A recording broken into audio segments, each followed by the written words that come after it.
आशीर्वाद सदैव बरसता रहे, ऐसी मैं भावना पाता हूँ।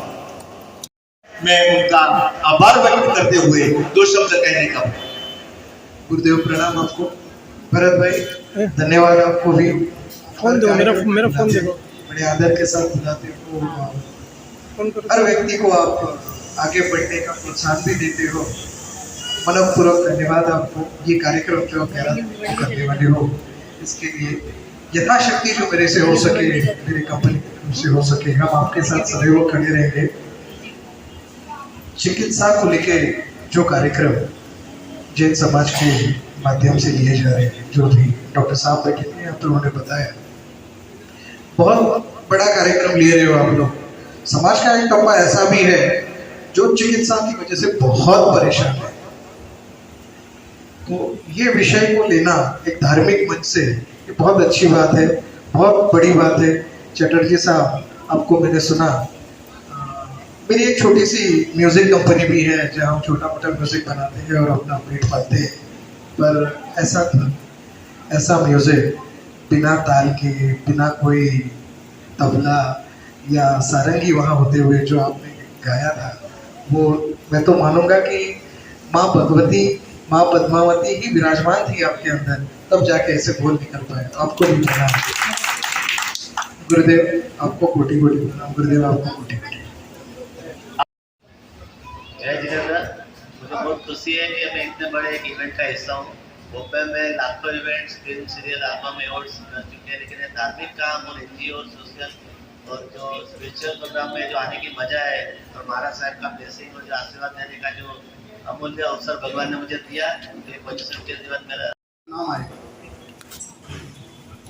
हमारे योगेश भाई लाखानी, जो कि ब्राइट आउटर मीडिया के भक्तामर लिखा जा रहा है। भक्त लोग भक्तामर लिखते हैं और 9 अक्टूबर को हमारे गुरु जी का जन्मदिवस है, हमारे विद्यासागर महाराज जी का जन्मदिवस है, हमारे ज्ञानमती माता जी का जन्मदिवस है।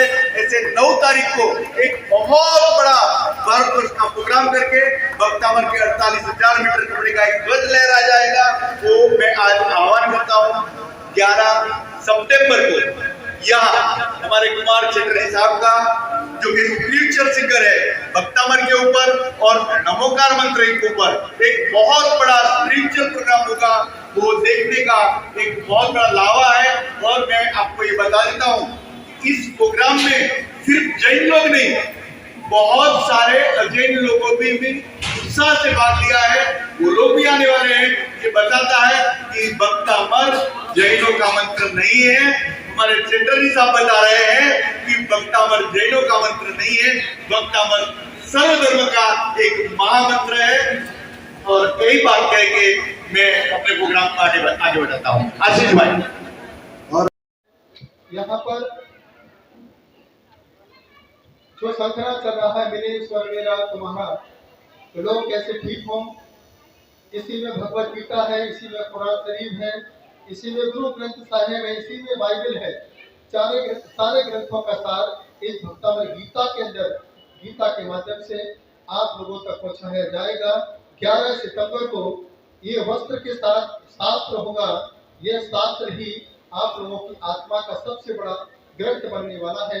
एक रिकॉर्ड यहाँ पर बन चुका है, ये रिकॉर्ड आपके बीच में आशीष जी के अपने भरत भाई दिखाएंगे। ये रिकॉर्ड एक बन चुका है, ये 18 भाषाओं में दिखाया जा रहा है, चाहे कन्नड़ हो, तमिल हो, जर्मनी हो, जापानी, जो हर लैंग्वेज में भक्तामर लिखने के लिए पूरा प्रयास पूरी दुनिया के बीच में चल रहा है। और यह 31 तारीख को आपके बीच में पता चल जाएगा कि इस भक्तामर से इस महाराष्ट्र में क्या चमत्कार होने वाला है। ये चीज आपके बीच में है और एक बहुत बड़ा ऐतिहासिक आप लोगों के बीच में है। और चटर्जी ने जो इससे ज्यादा पत्रकार गोवा के अंदर मेरे बीच में थे,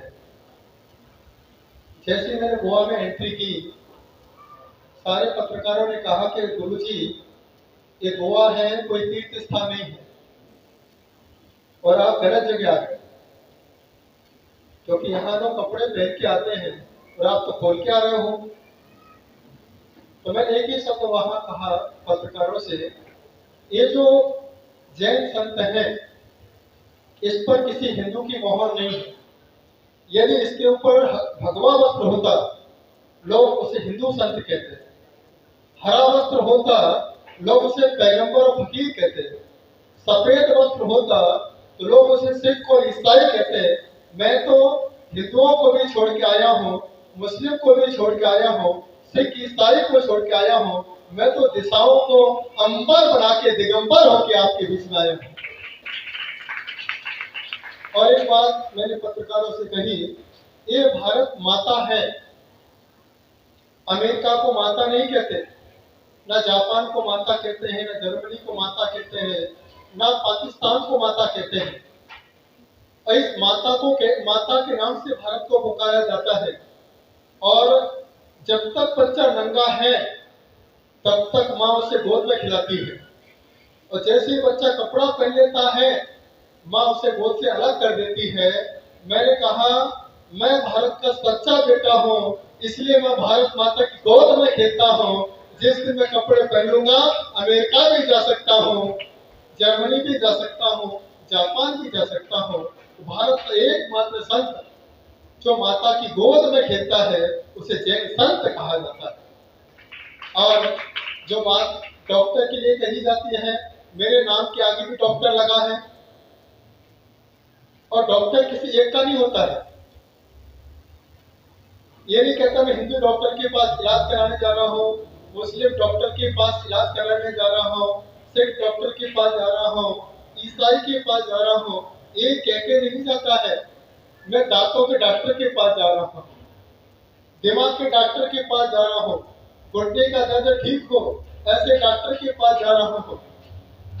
तो डॉक्टर किसी संप्रदाय का नहीं होता है, डॉक्टर बीमारी को ठीक करने वाले का होता है। ऐसे जो संत होते हैं संत की संप्रदाय के नहीं होते हैं, संत तो इस प्राकृतिक वातावरण की धरोहर हुआ करते हैं। और जो भक्तावर के बारे में आज चर्चाएं आपके बीच में चल रही हैं, ये भक्तावर जैनों का भक्तावर नहीं है, ये गलत सोच है। अगर जैनों का भक्तावर होता तो चटर्जी यहाँ पर बैठे नहीं होते। जैनों का भक्तावर होता तो आज हमारे ब्राइड की मालिक यहाँ बैठे नहीं होते। जैनों का भक्तावर होता आशीष जी हमारे यहाँ पर बैठे नहीं होते। जैनों का भक्तावर होता तो जिग्नेश भाई यहाँ नहीं बैठे होते।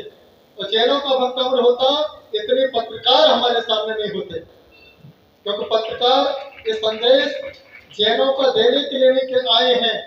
पत्रकार अपना संदेश जन जन को जगाने के लिए आए हैं कि जन जन तक जागरण की बात पहुंचे। ये संत आचरण का आशीष देते हैं, तरने का ताबीज देते हैं, बोधि और समाधि का बीज देते हैं, और जो कोई ना दे सके ऐसी चीज एक संत लेके जाते हैं।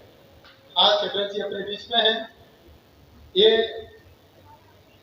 चटर्जी बन के आए हैं बंकिम चंद्र। समझ गया क्या क्या लिखा उन्होंने, क्या लिखा बताए? राष्ट्रीय वंदे आज क्या गाया जा रहा है? अब किसका है वंदे मातरम? भारत माता का है। आज चटर्जी जो गा रहे हैं वो भारत का है, क्योंकि भारत और भक्तांबर दोनों की राशि एक है। उन्होंने भारत के लिए गाया है और इन्होंने भक्तांबर के लिए गाया है। तो दोनों में एकता है, कॉम्बिनेशन है।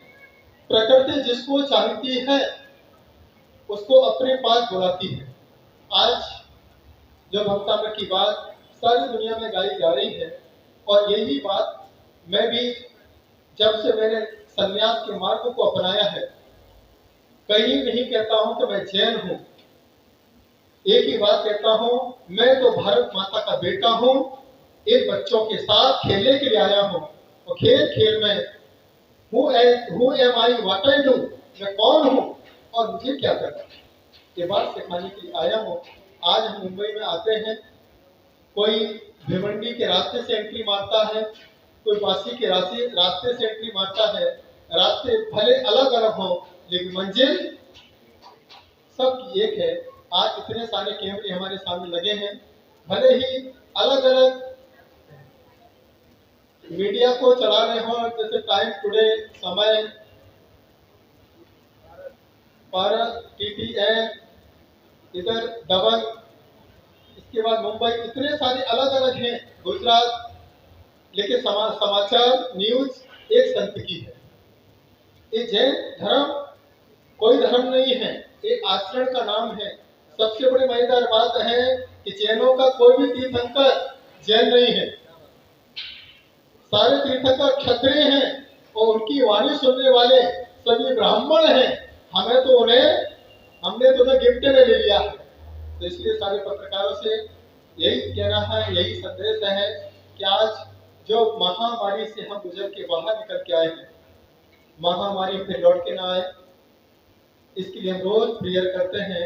कोई भगवत गीता के रूप में प्रेयर करता है, कोई कुरान शरीफ में खुदा को याद करके प्रेयर करता है, कोई जीसस का पाठ करता है, बाइबल पढ़ के करता है प्रेयर, कोई गुरु नानक को याद करके गुरु ग्रंथ साहिब का पाठ करके एक ओंकार सतनाम वाह गुरु खालसा गुरु की फतह, कोई ओम भूर्भुवः स्वः तत्सवितुर्वरेण्यं भर्गो देवस्य धीमहि धियो यो नः प्रचोदयात् के माध्यम से पाठ करता है। अभी गणपति आने वाला है, वक्रतुंड महाकाय सूर्यकोटि समप्रभा के माध्यम से गणपति को याद करता है। मंत्र सबके एक है,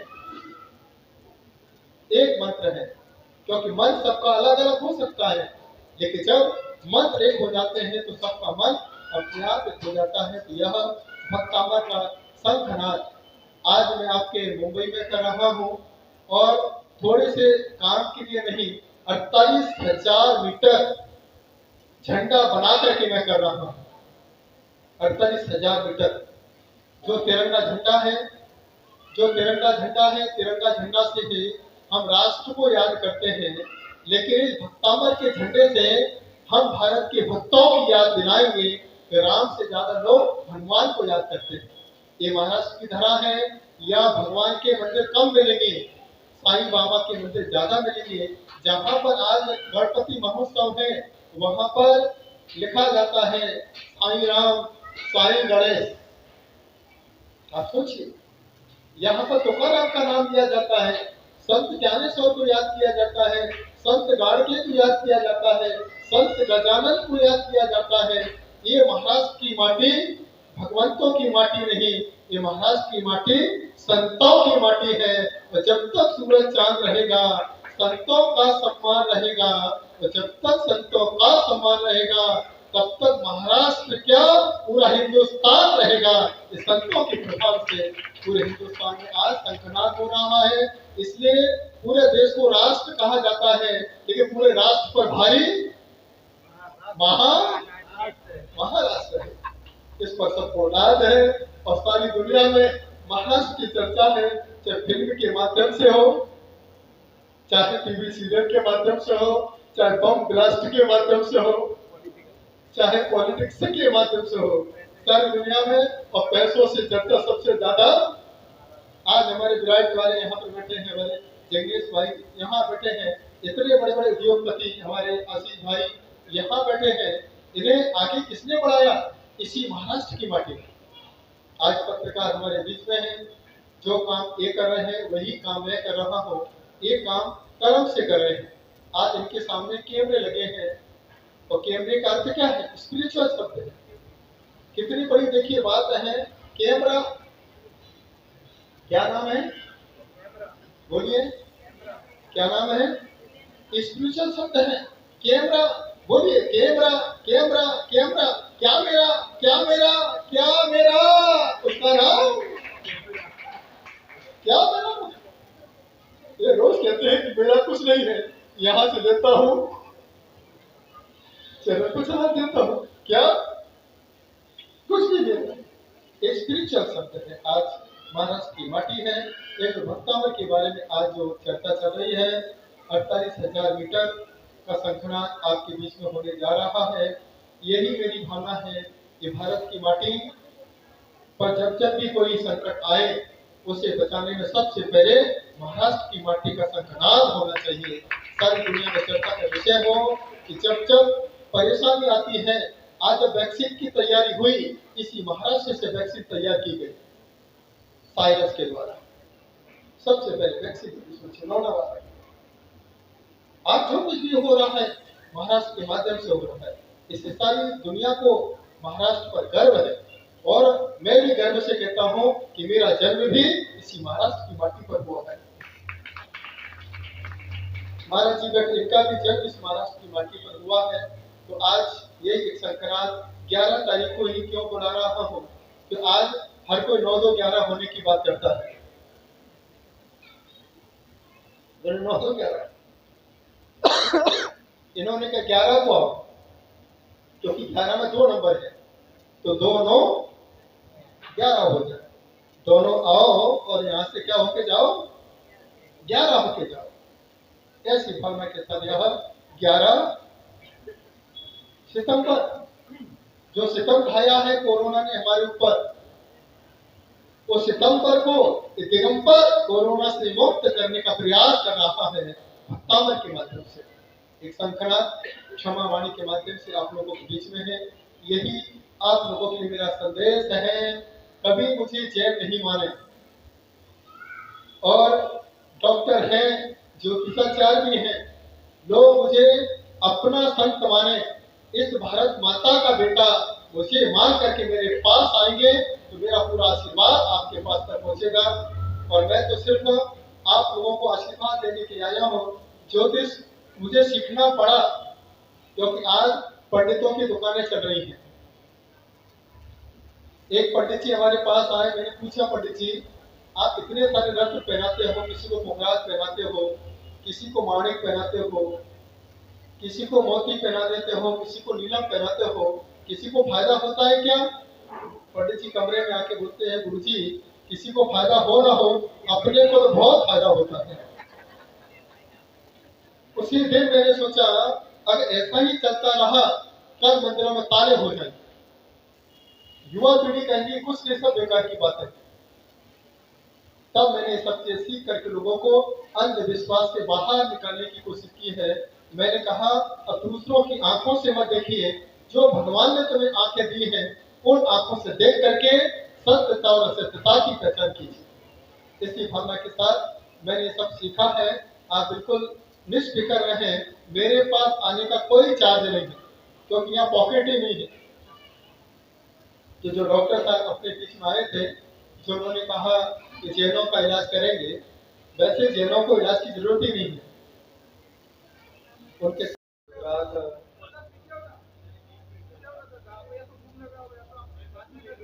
ऑन्कोलॉजिस्ट है, फिजिशियंस है, कार्डियोलॉजिस्ट है, ऐसे स्किन स्पेशलिस्ट है, डर्मेटोलॉजिस्ट है, सब है हमारे पास। जब कभी भी अपने जैन भाइयों को अगर कोई भी प्रॉब्लम है, आप हमें कांटेक्ट करिए। हमारी पूरी कोशिश रहेगी कि आपको सबसे पहले तो सही मार्गदर्शन मिले, और दूसरा जितने कम से कम खर्चे में आप लोगों का काम हो सकता है वो डेफिनेटली दिगंबर जैन संस्था जो है उसके लिए डेफिनेटली मदद करेगी। आशीष भाई हमारे यहाँ बैठे हुए हैं, भरत भाई का अपना आपका चश्मे की दुकान है, एंड प्लस उनकी आई की वैन है जो कि हमेशा फ्री सेवा देती रहती है। आशीष भाई ने बहुत बार अप्रोच किया है कि भाई हमारी जो जगह है बेसमेंट वाली, वहाँ पे हम डायग्नोस्टिक सेंटर शुरू करने की कोशिश कर रहे हैं। तो मैं आप सभी से निवेदन करता हूँ कि महाराष्ट्र का आशीर्वाद चाहता हूँ कि 11 सितंबर का प्रोग्राम भरत भाई का प्रोग्राम जो है बहुत सक्सेस हो जाए। भरत भाई congratulation and wish you all the best.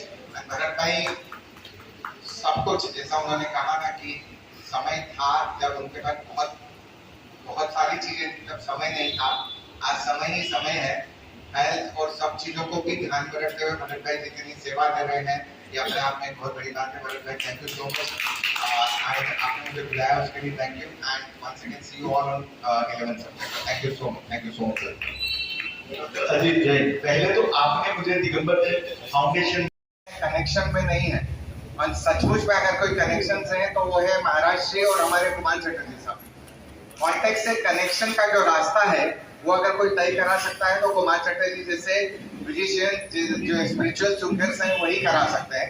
मैं चाहता हूँ कि ज्यादा से ज्यादा इसकी मार्केटिंग हो, पब्लिसिटी हो, इसलिए नहीं कि हमें एक ऑडिटोरियम बनना है, बट इसलिए कि हमारे जैन धर्म के भाइयों जितने भी हैं, हमारे जितने भी अनुयायी हैं, जितने भी जैन धर्म के अपने आगे जैन लगाते हैं, जिनको आप और हम सबसे ज्यादा जैन धर्म के बारे में पता है, और शायद हम सबसे ज्यादा वो जैन धर्म को फॉलो करते हैं। हम उन्हें प्रणाम करते हुए हम उनका आशीर्वाद चाहेंगे कि 11 सितंबर तक हो, वो हम सभी जैन अनुयायियों को वो सभी रागों में ले जाए एंड हमें उस धर्म से जितना ज्यादा हमें प्रभावित कर सकते हैं ताकि हम सब भी इस धर्म को फॉलो करें। फ्रेंड्स, मैं दिगंबर महाराज साहब जो भक्तंबर के बारे में बताते हैं, जब आपको प्रोग्राम में 11 तारीख को सुने थे, that time you will feel कि आप भक्तंबर टच कर सकेंगे, भक्तंबर फील कर सकेंगे। यू नो, अभी तक भक्तंबर हमारे लिए कथा था। महाराज साहब जिस तरह से समझाते हैं, हमारे स्वाध्याय ग्रुप में भी उन्होंने समझाए, आप विश्वास नहीं करोगे, हमारे अमेरिका वाले ग्रुप में उन्होंने समझाए, सब लोगों को इतना अच्छा लगा कि सब लोग विनती कर रहे हैं वापस कब भारत वापस। बहुत सुंदर, मतलब एक गाथा के अंदर जो जो स्टोरी है समझना जैसा है, तो प्लीज आप आइए। 11 तारीख को आपको एक अलग अनुभूति होगा, इतना मेरा गारंटी है। और भारत साहब का आशीर्वाद है तो डेफिनेटली हो जाएगा। एक बात कहकर मैं खत्म करता हूँ, मैं पेंटरी परिवार से हूँ, तो मेरा आजीवन जो कंदमूल की त्याग है वो आचार्य विद्यासागर जी महाराज साहब का आशीर्वाद। गुरु जी के 2 लाइन, पद्मावती माता, यहाँ पद्मावती माता विराजमान है और पद्मावती माता के बारे में आप कुछ पंक्ति। पार्षद भगवान के दरबार में नृत्य की छंद करते हैं तो उसकी भाव कैसे होता है, उसके पूरा सुनाऊंगा, आप एक थोड़ा सा सुना देता हूँ। धन से नगे धन धन धन के धन तक जता की जता की जता की जता की जता की जता की जता की धातर की ताकी जता की जता की जता की जता की जता की जता की जता की जता की जता की जता की जता पाए थमती धन धन धन गुजरा जन न जन गन न गन न गन गन न गन न गन गन न गन न गन गन न गन न गन गन नेवरा घनकंती चूरी यखनन उदरी कनन कनन उदरी कनन टीबी नार भजनन कांसिय कन कनन तांतिया तान भरे पौमा वही अमर यदि गुण समरिय रंग वर राचिय नाच करे नाच करे। जय जय जगदानंद दायिनी, जय जय धर्मेंद्र वल्लभ शुभगे देवी भरत्राय धारिणी तम जय पद्मावती। ओम बोल बोल राधे राजेश्वरी भगवती पद्मावती माता की। बहुत बहुत शुक्रिया। देखो 11 तारीख को तो तालियां बजाएंगे, आज जितना भी क्राउड है, बरसों तो ऐसे बरसों की बाहर को होश ना जाए और तालियां बजाओ तो ऐसे बजाओ कि हमारे प्रेसिडेंट साहब को 11 तारीख के लिए जोश आ जाए। बहुत बहुत शुक्रिया। मैं आह्वान करता हूँ दिगंबर जैन डॉक्टर फाउंडेशन के प्रेसिडेंट डॉक्टर अजीत जैन, उनको आगे के प्रोग्राम में जाना है और इनके साथ दिगंबर जैन समाज के मेरे ख्याल से 700 से अधिक डॉक्टर जुड़े हुए हैं और बहुत बड़ा फंड है और हम लोग सब जगह पे चैरिटी कैंप कर रहे हैं, फ्री मेडिसिन दे रहे हैं, फ्री एसीजी कर रहे हैं। इस टाइप का एक बहुत बड़ा, किसी को भी कोई दिक्कत हो तो अजीत भाई का या हमारा कांटेक्ट कर सकते हैं, उनको एकदम रिजनेबल भाव में कोई भी डिजीज की सारवार हो सकती है। उनकी खुद की भी 2 हॉस्पिटल है, मैं आह्वान करूंगा वो आए। Doctor Ajit Jain. Thank you very भाई। जय जिनेन्द्र आप सभी को। अभी अभी आप लोगों ने कुमार चटर्जी को सुना और कुमार चटर्जी को सुनने के बाद कोई बात नहीं कर सकता है।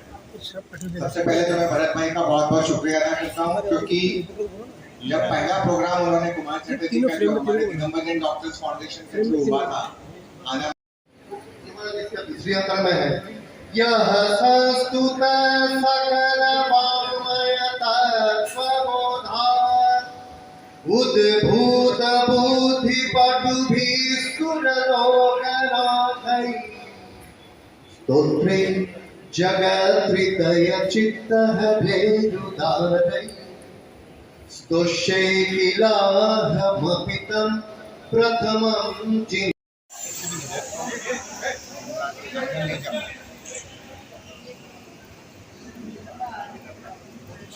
और ये प्रोग्राम देखना ये जैन समाज के लिए और आम जनता के लिए एक बहुत बड़ी उपलब्धि होगी।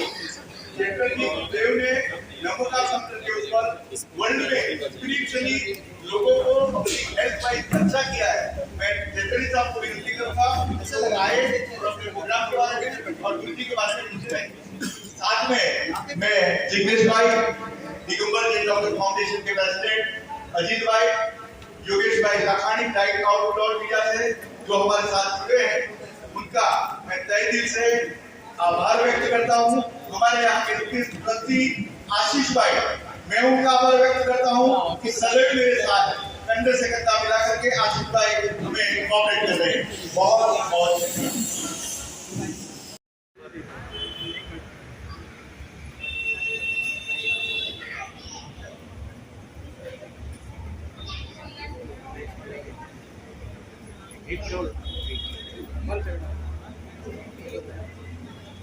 पूछना चाहूंगी इस कार्यक्रम का मकसद क्या रहेगा और जो 11 तारीख को प्रोग्राम है क्या मकसद रहेगा प्रोग्राम का, समाज के लिए क्या रहेगा? जैसे आपने कहा जिसमें जैन के लिए है, बाकी सारे धर्मों के लिए है, तो उसके बारे में कुछ थोड़ी जानकारी दीजिए। अभी 11 तारीख के पहले गणेश उत्सव चलेगा।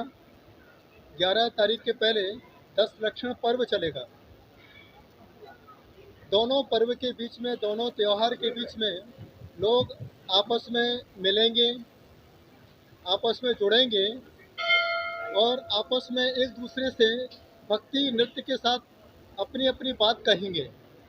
उन बातों के बीच में संत का अभाव होगा, लोग संत से जुड़ पाएँ, संत के करीब पहुंच पाएँ, संतों से मुलाकात करें, संतों से बताएं, संतों से अपनी बात शेयर करें कि मैंने गणेश महोत्सव बहुत आनंद के साथ मनाया, मैंने 10 लक्षण पर्व बहुत आनंद के साथ मनाया, इसलिए मैंने 11 को बुलाया है। क्योंकि एक मतलब गणपति वालों को और एक मतलब 10 लक्षण मानने वालों को, एक जैन धर्म को मानने वाले और एक हिंदू धर्म को मानने वाले, दोनों को जोड़ने का मतलब 11 तारीख।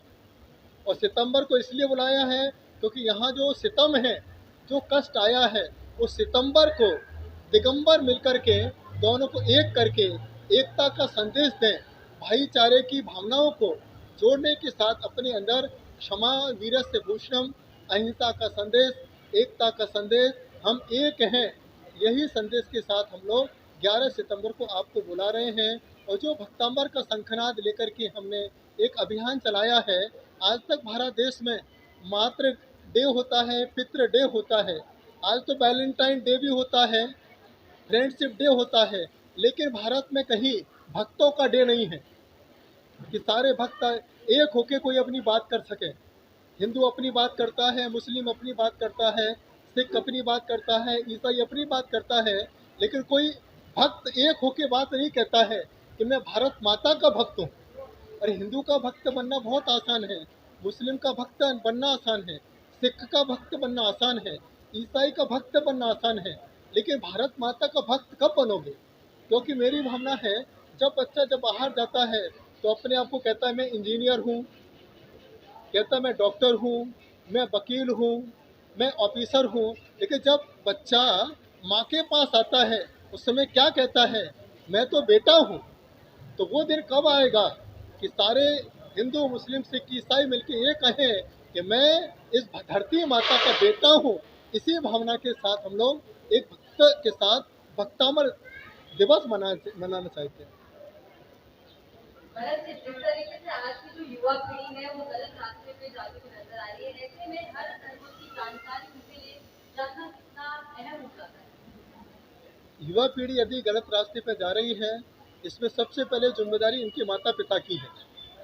यदि माता पिता पहले से ही बच्चों के हाथ पकड़ के भगवान के द्वार पे ले जाते, उसी दिन बच्चा भाग्यवान हो जाता, गलत रास्ते पर नहीं जाता। जिस प्रकार से मुस्लिम कंट्री के लोग सबसे पहले बच्चे को मदरसे में ले जाते हैं, ईसाई संप्रदाय के लोग अपने बच्चों को सीधे अपने क्राइस्ट में ले जाते हैं, अपनी चर्च में ले जाते हैं, गुरुद्वारे वाले लोग अपने बच्चों को अपने सीधे गुरु नानक के द्वार पे ले जाते हैं। काश यही काम हिंदू संप्रदाय के लोग करने लगे तो हमें नहीं लगता है कि कोई बच्चे गलत रास्ते पर जाए। लेकिन एक सवाल है, आपने जो कहा बिल्कुल सही कहा, हर धर्म में जब छोटा बच्चा होता है तो उनके पेरेंट्स उसको उंगली पकड़ के अपने जो भी धर्म के मंदिर होते हैं वहाँ पे ले जाते हैं, लेकिन आजकल की युवा पीढ़ी में जो संगत है ये सबसे बड़ी वजह है उनको बिगाड़ने की। इस विषय पे आप क्या कहना चाहेंगे? सबसे पहले बिगाड़ने वाले हैं मोबाइल। मोबाइल से बच्चे बिगड़ रहे हैं। पहले के समय बच्चा माँ के लिए रोता था, आज के समय बच्चा मोबाइल के लिए रोता है। इतना डिफरेंस हो चुका है, क्योंकि माँ से संस्कार मिलते थे, लेकिन मोबाइल से संस्कार के साथ कुछ संस्कार मिल रहे हैं। तो सबसे पहले बच्चों के हाथों से मोबाइल छुड़ा लें, ये छुड़ाने से मतलब ये नहीं कि उनको नाराज़ करें। मोबाइल देने से पहले उन्हें भगवान का दीपक पकड़ा दें, उन्हें भगवान की प्रसादी दें, उन्हें भगवान का एक आशीर्वाद प्रदान कराएंगे। तो जब आशीर्वाद का हाथ जब बच्चों के हाथ में मोबाइल होगा तो बच्चे गलत रास्ते का शिकार नहीं हो पाएंगे। गुरु जी, सबसे पहले नेचर में जुड़ रहा हूँ।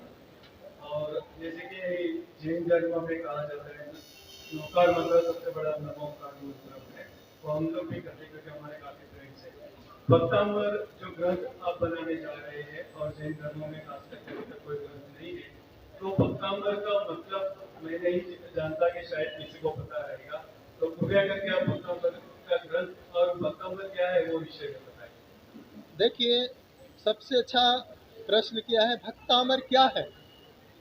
तो जो भक्त हैं उन्हें अमर बनाने का माध्यम है, क्योंकि हनुमान भक्त बना पहले, हनुमान भक्त बना तभी जाकर के हनुमान अमर हो पाया। कबीर रैदास, कवि तुलसीदास पहले भक्त बने, उसके बाद अमर हो पाए। मीरा पहले भक्त बनी, उसके बाद अमर हो पाई। संत ज्ञानेश्वर पहले भक्त बने, उसके बाद अमर हो पाए। तो आज जो क्रम है, जब तक हम भक्त नहीं बनेंगे तब तक हम अमरता को प्राप्त नहीं हो पाएंगे। इसलिए हमारे धर्म के साथ नहीं, हिंदू धर्म में भी ऋषभ देव की चर्चा है, जिसको हम आदिनाथ में 9 अवतार मानते हैं, जो नवनाथ मानते हैं, जिसमें दत्तात्रेय का नाम आता है।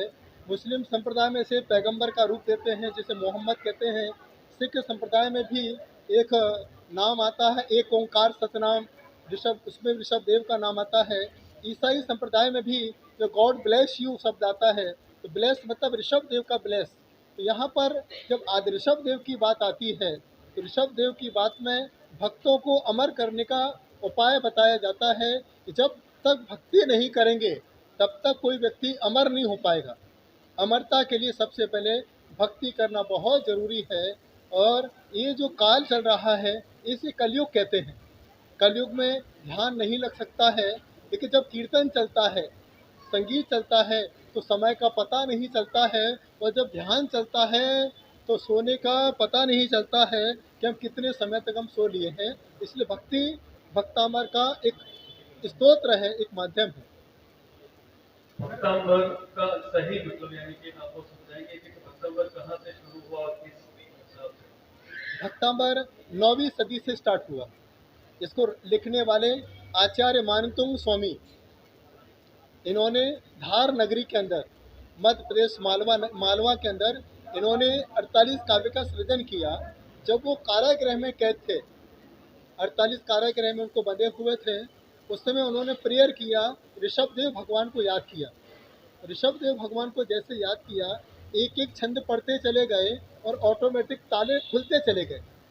और जैसे पूरे 48 काव्य पूरे हुए, मानतुंग आचार्य कारागृह से बाहर मिले और उसी समय से भक्तामर की श्रृंखला प्रारंभ हुई। जैसे वसुदेव का उदाहरण आता है कि श्री कृष्ण जैसे ही बाहर निकले, ऑटोमेटिक जमुना नदी सूखती चली गई। इसी प्रकार से इस युग में, कलयुग में, मानतुंग आचार्य ने जैसे ही भक्तामर को याद किया, ध्यान किया, ताले टूटे और बाहर आके चले गए। इसी को प्रेरणा स्तोत्र मान करके लोगों को लग रहा है कि जब वो कारागृह से बाहर निकल सकते हैं तो हम लोग भी कर्मों से बाहर निकल सकते हैं। इसलिए लोग भक्तामर का पाठ करते हैं। बिंदु बिंब मन्याह का इच्छति जना सहसा ग्रहीतुम। मानतुंगाचार्य कहते हैं कि मैं बुद्धि के बिना आपकी प्रेयर कर रहा हूँ। जिस प्रकार से एक बच्चा बुद्धू बनकर के माँ की गोद में पड़ा रहता है, माँ जैसा बोलती जाती है बच्चा वैसा सीखता चला जाता है, तो मानतुंगाचार्य कह रहे हैं मैं भी बच्चा बन के आया हूँ, आप जैसा जैसा सिखाओगे मैं वैसा वैसा सीख जाऊँगा। इसके बाद कहते हैं कि जिस प्रकार से बच्चा चांद के प्रतिबिंब को पकड़ना चाहता है और कहता है कि माँ मुझे यही चांद चाहिए, क्योंकि चांद नहीं दिख रहा है, चांद का रिफ्लेक्शन देख करके बच्चा रो रहा है। और माँ जानती है कि चांद में बच्चे को चांद नहीं दे सकती हूँ क्योंकि चांद की छाया है। और माँ सोच रही है जब तक वो चांद रहेगा तब तक बच्चा चांद को पकड़ने के लिए भागेगा और रोएगा। ये क्या संदेश देता है? इस बात का संदेश देता है कि आज चांद नहीं होता तो चांद का प्रतिबिंब नहीं होता।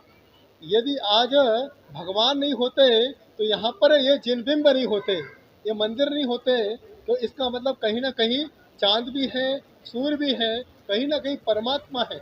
उसी परमात्मा की प्रेरणा को पाकर के हम लोग परमात्मा के मंदिर में जाते हैं, परमात्मा के द्वार पे जाते हैं, लेकिन यहाँ पर बुद्धिमान बन के नहीं, बुद्धू बन के जाना। याद रखना, जीवन में हम विरासत में गद्दी तो दे सकते हैं, लेकिन विरासत में बुद्धि नहीं दे सकते। ये बात मानतुंगाचार्य कह रहे हैं। तो इसलिए यहाँ पर हम लोग गद्दी की बात नहीं, बुद्धि की बात भक्तामर के माध्यम से करना चाहते हैं। ताले पैसों से नहीं टूटेंगे, ताले बुद्धि के माध्यम से टूटेंगे। पैसों से ताले टूटते तो सारे नेता बाहर होते। आज बाहर आने के लिए उन्हें अपना बुद्धि लगाना पड़ेगा, तो बुद्धि के साथ हम लोग बाहर निकल सकते हैं। तो मानतुंगाचार्य कह रहे हैं कि अपन जीवन में बुद्धू बन जाओ, हे भगवान अब आप बचा लेना। तो संत का आशीर्वाद और भक्तामर का प्रभाव आपके जीवन को बाहर निकाल सकता है। ये भक्तांबर का अर्थ ये है कि आज पूरे भारत में जो कष्ट आ रहे हैं, ये कलयुग में कष्ट आ रहे हैं, जो हमारे आचार्य मांगतुंगा स्वामी हुए, उन्होंने अपने भक्त के का चिंतन किया। हमारे जो भक्त है, जो हमारे दुखी जीव है, वो कैसे बचे, कैसा वो दुख का निकाला करे, बताया है। 6 नंबर का काव्य भक्तांबर का, कितना 6 नंबर का। अगर कोई बच्चा है, उसको पढ़ाई में बुद्धि नहीं आ रही है, वो पढ़ाई का विकास नहीं कर रहा है, तो उसको 6 नंबर का श्लोक बोलना चाहिए, तो वो उसकी बुद्धि का विकास हो जाएगा और वो पढ़ाई में पहला नंबर आएगा, फर्स्ट आएगा। ये 6 नंबर का काव्य संदेश देता है। जैसा अभी राजस्थान है, गुजरात है, कई राज्यों में पानी एकदम खारा होता है, बोरिंग का, कुएं का। अगर 6 नंबर का श्लोक बोलेंगे, अगर आपकी श्रद्धा है, तो वो पानी भी बोरिंग का मीठा हो जाएगा। इतना 11 नंबर का श्लोक आपको ये संदेश देता है। और 23 नंबर का श्लोक, जो भक्तांबर का 23 नंबर का श्लोक है, वो जैसा आपके सिर दर्द है, आजकल लोगों को ज़्यादा परेशानी है, नींद नहीं आती है, ज़्यादा टेंशन है, तो 23 नंबर का श्लोक बोलेंगे तो आपका सिर का दर्द दूर हो जाएगा, वो दुख दूर हो जाएंगी, वेदना दूर हो जाएंगे। इतना फायदा है। और 45 नंबर का श्लोक बताया है भक्तांबर का, 45 नंबर का श्लोक, उसमें बताया है आपके शरीर में कैंसर है, शुगर है, जलोदर रोग है, हर प्रकार की बीमारी, नाना प्रकार की बीमारी है, ये शरीर रोगों का घर है। ये कलयुग में बीमार ज़्यादा है, कष्ट ज़्यादा है। ये अगर 45 नंबर का श्लोक बोलेंगे तो आपका सारा रोग दूर हो जाएगा। इतना हमारे भक्तांबर में शक्ति है। और आज हर धर्म वाले भक्तांबर को ज़्यादा मानते, और हर धर्म के किताब में यही लिखा है भक्तांबर के बारे में। और यही हमारा जैन महावीर स्वामी का आशीर्वाद है। क्या आप हर जीव सुखी रहे, पूरा भारत सुखी रहे, यही मेरा खूब सबको आशीर्वाद। मैं उनका आभार व्यक्त करते हुए 2 शब्द कहने का। गुरुदेव प्रणाम आपको। भरत भाई धन्यवाद आपको भी। फोन दो, मेरा फोन दो।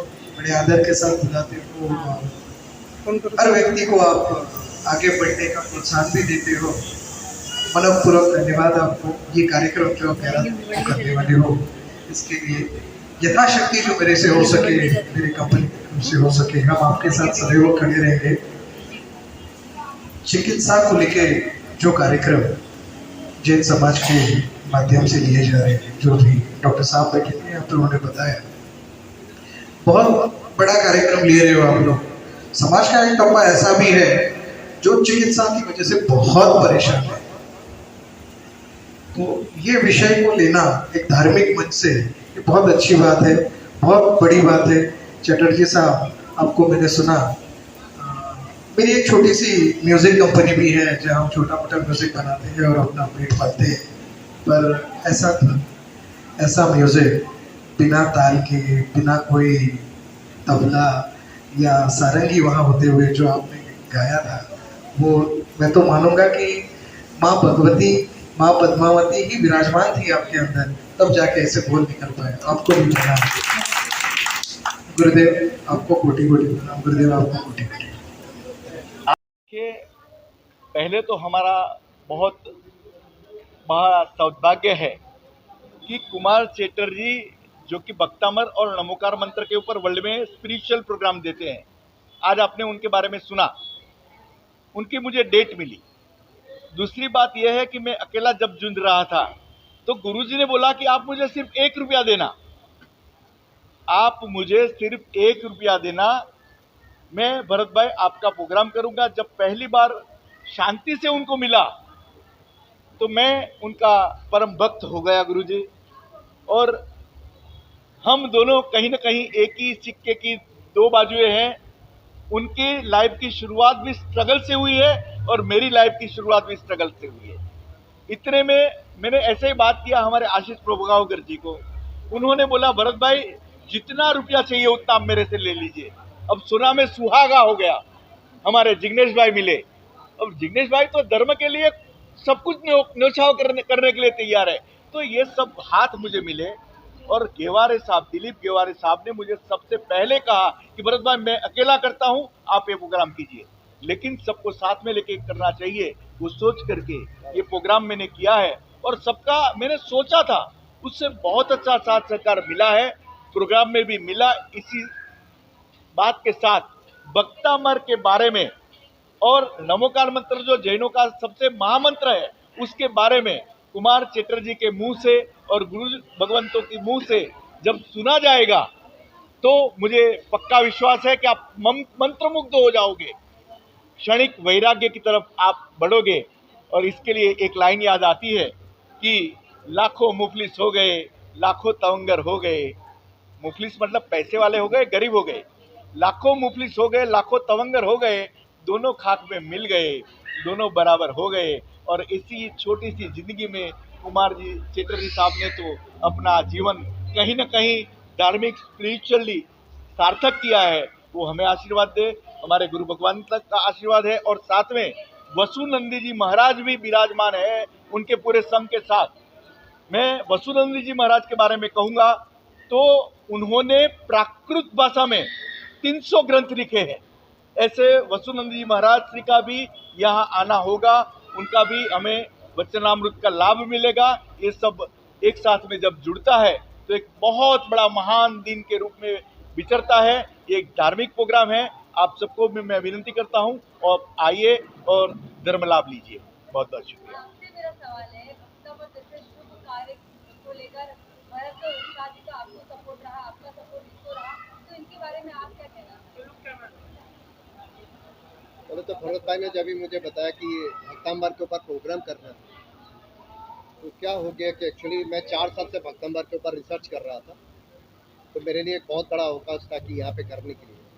जैसा भरत भाई ने बताया, महाराज साहब ने बताया कि भक्ताम्बर जो है भारत की है, जैनों का नहीं है। तो मैंने भी भक्ताम्बर इस तरह से बनाया 44-48 के हिसाब से नहीं, भक्ताम्बर जो है संपूर्ण भक्ताम्बर है। तो मैं जो कर रहा था कि 8 प्रहर की 8 राग पे 8 डिफरेंट लैंग्वेज में 8 डिफरेंट ताल पे भक्ताम्बर, तो एक मुझे यहाँ पे प्रयोग करने के लिए एक अच्छा मौका मिलेगा। और मैं ये बता रहा हूँ कि सचमुच भक्ताम्बर की जो exactly physical and mental health के ऊपर किस तरह से काम करते हो, उस दिन हम स्टेज के ऊपर प्रयोग करके बताएंगे। और उस पर कोई चमत्कार नहीं, it is the scientific method, it is the scientific sound system, sound frequency. आपको जानते हैं कि जब गॉल ब्लैडर स्टोन होते हैं तो डॉक्टर जिस तरह से उसको ऑपरेट करते हैं उसको लिथिट्रोपिक सिस्टम कहते हैं। भक्ताम्बर एग्जैक्टली द लिथिट्रोपिक सिस्टम। तो इसमें कोई चमत्कार नहीं है, ये मंत्र की प्रभाव है। और उस दिन आपको देखने को मिलेगा। आई एम टेलिंग यू इस तरह से कि शायद ही इस तरह से प्रोग्राम कभी आपने सुने होंगे या तो कभी सुनेंगे। मैं बड़ी बात नहीं कर रहा हूँ, आप सुनेंगे तभी आपको पता चलेगा। बहुत थोड़ा बहुत पढ़ा है, उससे ये पता ज़रूर चला है कि ये एक काव्य रचना है, ग्रंथ में काव्य रचना है। हम सभी लोगों को, जिस भी धर्म की हो ये काव्य रचना, जिस भी जाति की ये काव्य रचना हो, ज़रूर वो पढ़ना चाहिए, उसका लाभ लेना चाहिए। जैसे गुरुजी ने अभी फरमाया है कि ये एक फ्रीक्वेंसी बेस्ड मेथडोलॉजी है, ये कोई रॉकेट साइंस नहीं है, ये एक अल्टरनेटिव थेरेपी हो सकती है और इसका प्रचार हम जितना करेंगे उतना ही फ़ायदा मानवता को हो सकता है और शायद चिकित्सा का हमें ज़्यादा पैसा खर्चा करने की ज़रूरत नहीं पड़ती। क्या बात दिनेश सर, आप क्या कहना चाहेंगे? आप और आपका सहारा मिला, क्या कहना चाहेंगे? मैं पहले तो हमारे सभी मित्र और स्पेशली भरत भाई को शुभकामनाएं दूंगा, कांग्रेट्स करूंगा। हमारे मित्र आशीष भाई और कुमार चटर्जी साहब को तो मैं रेगुलर 7 साल से सुन के आ रहा हूँ। उनके जो भक्तांबर के लिए जो प्रसिद्ध है, वो जो गुरुवर के लिए, तो मैं सभी को निवेदन करूंगा कि ये प्रोग्राम में आइए, सक्सेसफुल बनाइए। और ये कोई जैनों के लिए नहीं है, ये सभी धर्मों के लिए है, क्योंकि भक्तांबर ऐसा स्रोत है जिसके एक एक ग्रंथ में गाथाएं लिखी हुई है और वो गाथाओं को सुन के शायद जैसे हमारे मित्र आशीष भाई और भरत भाई ने जो बताया कि हम लोग को डॉक्टर के पास जाने की जरूर नहीं पड़ेगी, तो उसको बोलते हैं भक्तांबर। और उसको आप सिद्ध कीजिए, उसको सही में वाचन कीजिए। मुझे इतना भरोसा है, मैं खुद हॉस्पिटल चलाता हूँ, बराबर है, मगर मैं ये चाहता हूँ कि मेरी हॉस्पिटल में कोई दर्दी, कोई मरीज़ नहीं आवे। खाली बस मैं ये निवेदन करूँगा और सभी धर्मवासियों को, नहीं खाली हिंदुओं को, सभी धर्मवासियों को, कि एक बार भक्तांबर का स्रोत पढ़िए, बराबर, उसका ग्राथा पढ़िए। शायद मुझे ऐसा लग रहा है कि चिकित्सालय और हॉस्पिटल में जाने की लोगों को ज़रूरत नहीं पड़ेगी। और यही शुभकामना के लिए मैं हमारे वापस भरत भाई को खूब खूब बड़ी शुभकामनाएं देता हूँ। जय जिनेन्द्र।